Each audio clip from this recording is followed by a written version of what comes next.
So the second model we're going to talk about for the breaking bad news is something called breaks, and it's a bit shorter, but B is background, so get the past experience of the patient.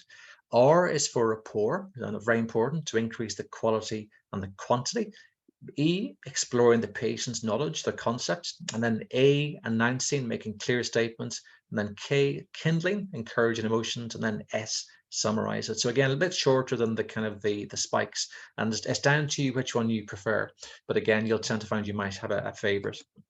And then the last one is the A, B, C, D, E. And again, A, advanced preparation, have your notes in order, where you're going to have the conversation with the customer. And then B, building a relationship, build rapport. And then C, the communicate, how you communicate to the patient, how they understand.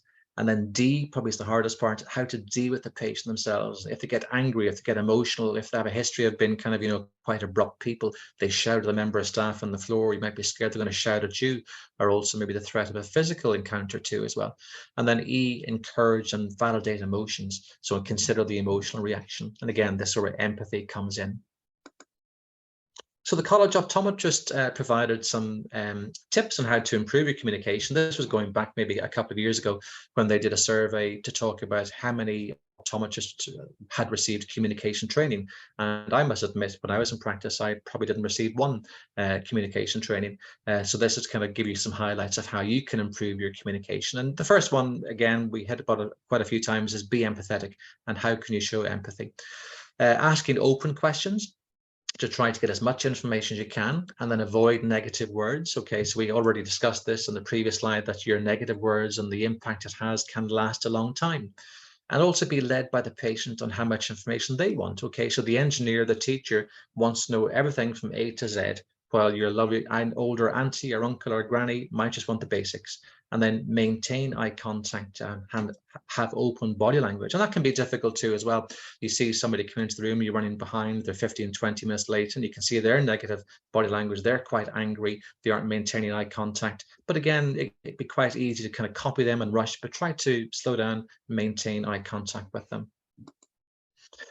So verbal cues, again, so facial expression, posture, gaze. Okay, so don't try to copy them. If they're closed, don't be closed. If they're closed, try to be open.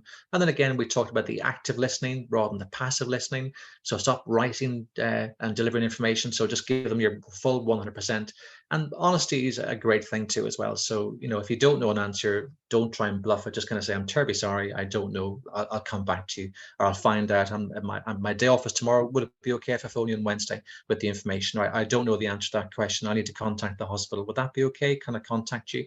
And then, as we said, the teach back method, repeat back to the patient what they have said to demonstrate you've listened to them. So from a non-clinical point of view, I go to the garage, my car is not working, the technician will use kind of some words, and I kind of walk out there thinking, I hadn't a clue what he said. Okay, I go to a dentist and they say, yeah, this needs done, that needs done. I kind of think, I'm not really too sure what they said. So try to put yourself in other people's shoes. How would you like the information explained to you? So we talk about empathy, and it comes up quite a lot. So how can you show empathy? And then the famous saying, walk a mile in their shoes, and put yourself in their shoes to see how it's going to affect them, and improving your listening skills. And it can be quite difficult, but kind of, one way to show empathy is being a good listener. I've got a lovely slide coming up after this to demonstrate that. And then let the person speak without interrupting them. I've got something called GP timing. So the Royal College of General Practitioners did a survey talking about kind of, the amount of time that their GPs have with the patients. And the average consulting time is 10 minutes.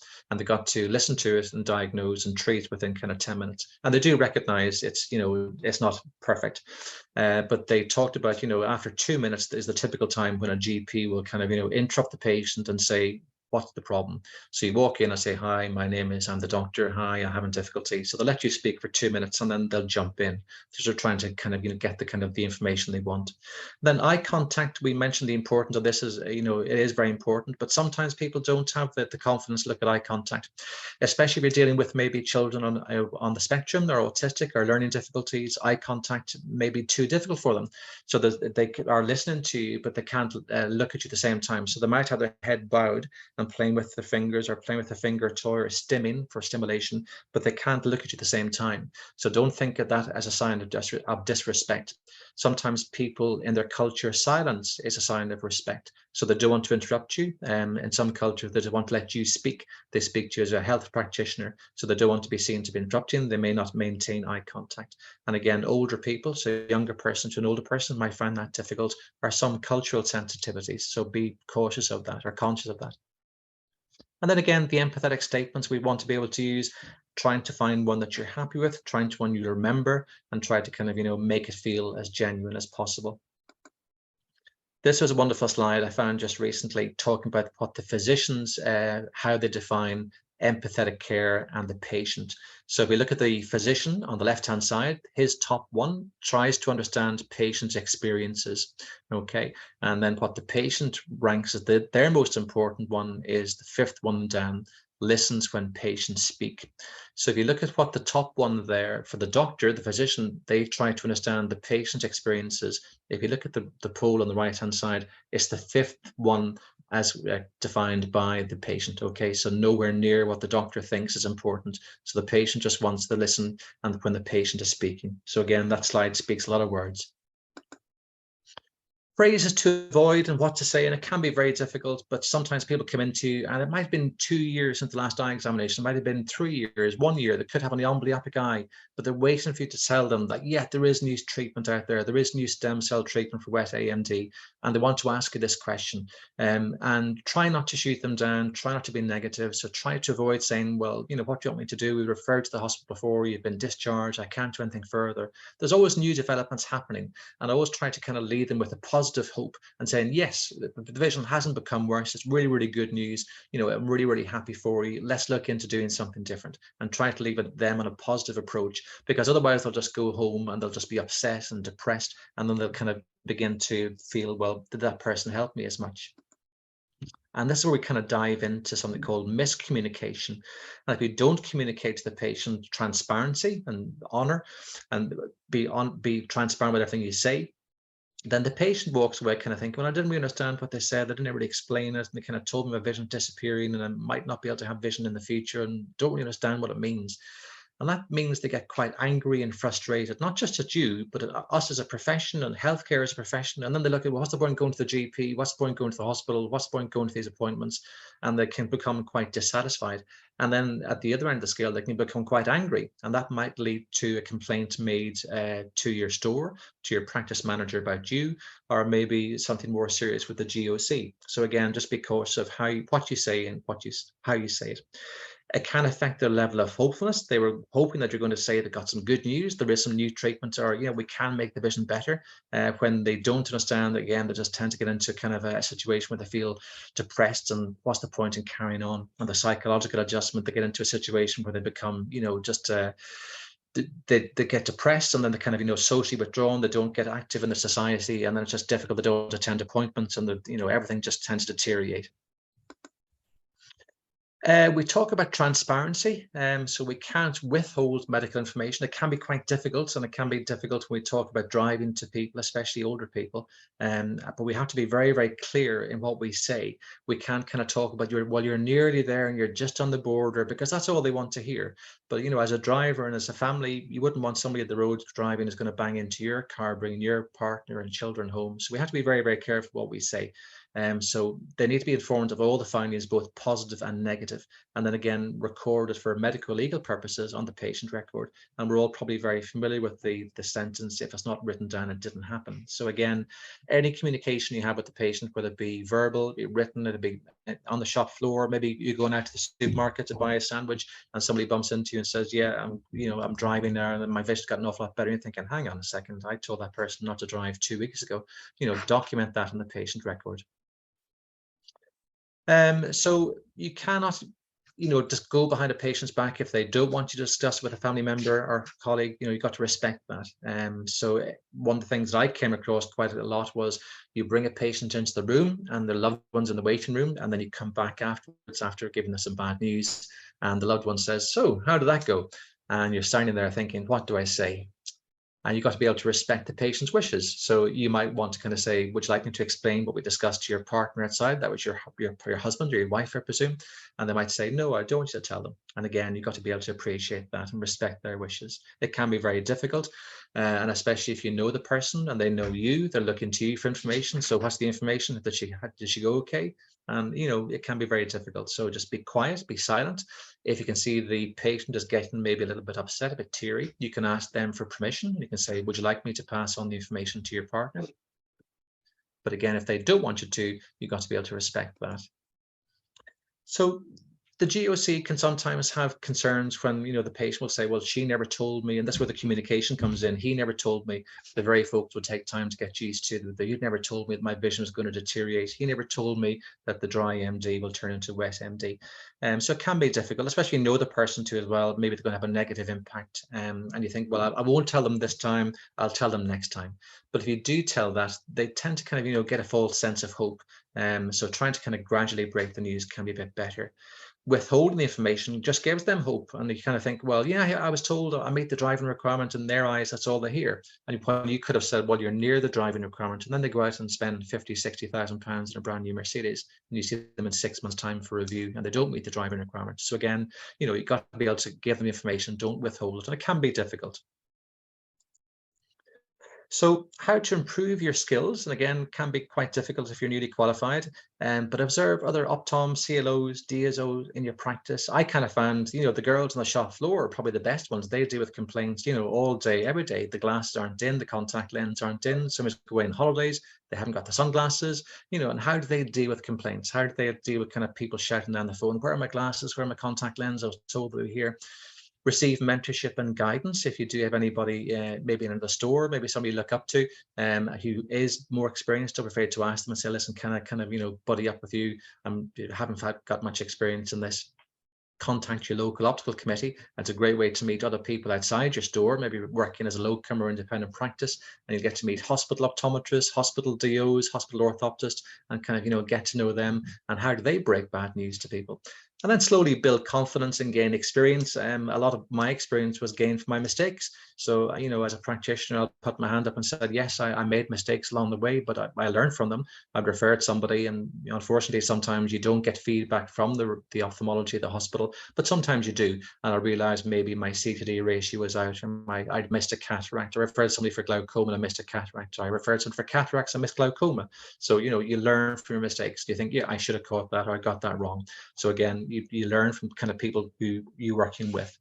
And then we talk about local and national peer discussion reviews. So Stewart's events around the country and Stewart's conferences, eyecare Glasgow and eyecare Birmingham are wonderful events for you to go and meet people who maybe you don't know. And sometimes it's easier to kind of have discussions with people who you don't know. Well, how do you deal with that situation? And those are the peer review. There's never a direct answer. It's always a kind of a grey, contentious answer. And to hear other people's views that might be different from yours.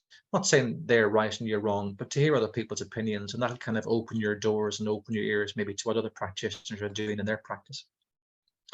And one of the things which is always a very sensitive matter is driving.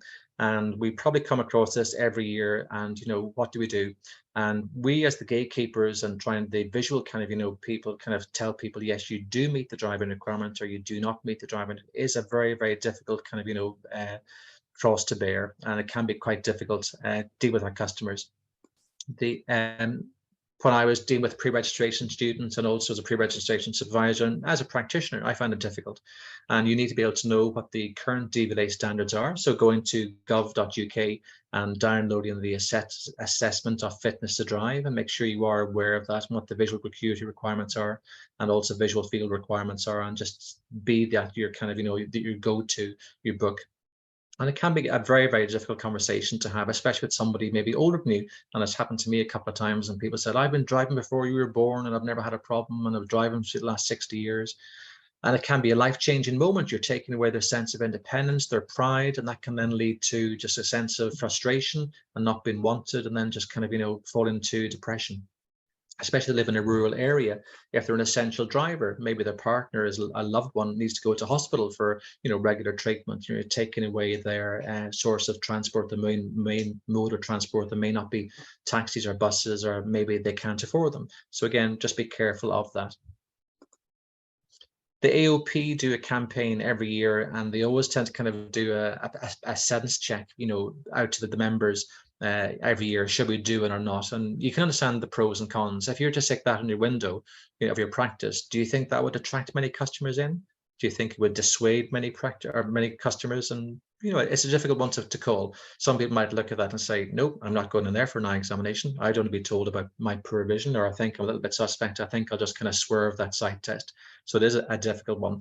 And the AOP, do this kind of sense check with its members every year. Should we do it? Should we not do it? Because it is quite contentious.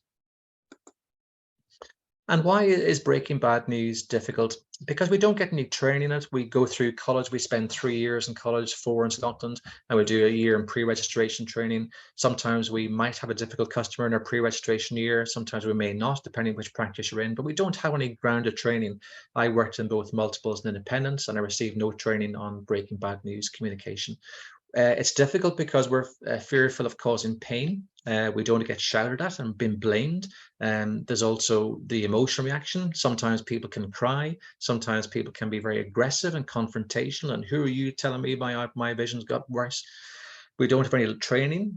Time constraints of modern practice too, as well as difficult. How to deal with somebody who is going to take 5-10 minutes to break the bad news. You might have a very busy clinic. How are you going to deal with that? There could be cultural constraints, and people might feel that quite difficult to deal with, and language barriers too as well. And then the main thing is fear of upsetting the patient and fear of upsetting the patient's family, and maybe what they're going to say to you or about you to their family members, or the practice manager or the owner, or your customers, what they're going to say about you. So Cassie's law was something that was introduced a couple of years ago, and Cassie was a young girl who was 16 years of age, and she was mowed down when she was walking on a footpath by an elderly man whose vision didn't meet the driving standards. And he just mounted the footpath and he killed her.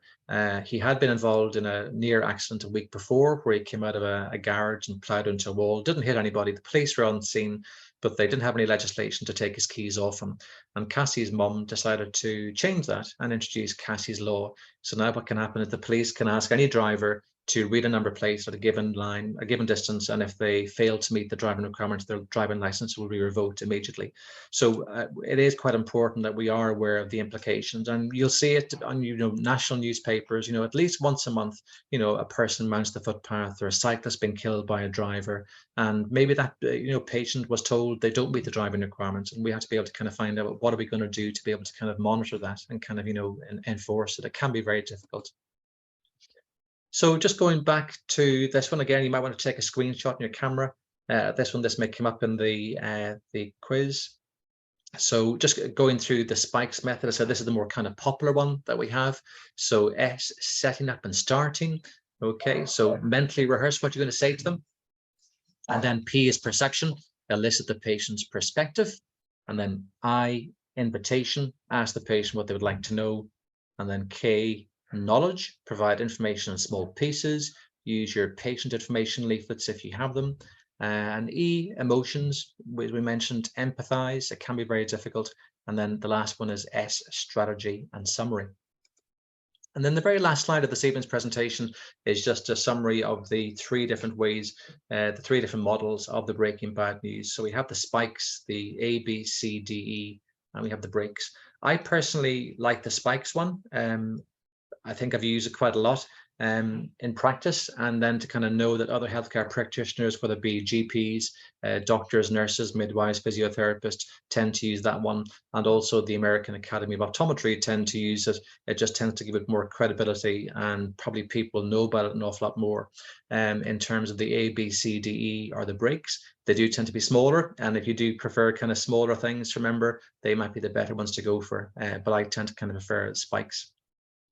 So it is something that we kind of need to practice, and we speak to customers. It could be 5 customers a day, 10 customers a day, 15 customers a day, and how do we do that? we're trained very well in college of how to do refraction, do contact lenses, do dispensers, but we aren't really trained in communication. So hopefully this will give you some idea of what can be done in practice and what you can do to help your communication. And we're all learning. We're all trying to kind of, make every day a learning day. And the important thing is empathy, and try to remember that a patient maybe has waited 2 years to see you about their amblyopic eye, or maybe waited a year to see them about the cataract. And for us to be able to kind of say, no, there's nothing we can do, or, that's the end of the road. It can have a very, very, bad impact on them, and it can impact their understanding of the condition, and also their acceptance of the condition too as well. So just be mindful of what you say and how you say it. I know it's very difficult in a time constraint environment that we work in, but just trying to kind of, spend 1 minute in that person's shoes, how's that going to impact them? And it can be very difficult.